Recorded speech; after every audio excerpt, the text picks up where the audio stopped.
So, just a real quick reflection here on the successes and failures of history. I mean, especially after we've dealt with two chapters with imperialism, where there is this sense that there's winners and losers.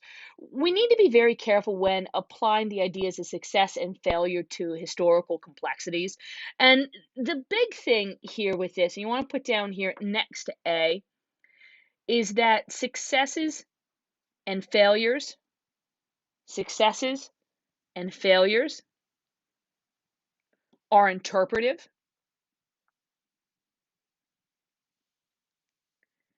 because the winners, and put winners in quotes, because the winners determine the narrative,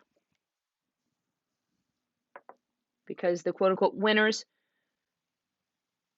determine the narrative. It's the people who are the winners, or at least who are trying to portray themselves as winners, that are ones that are writing the stories. So they're going to be defining the ideas of what is successful and who are the successes and what's a failure and who are the failures.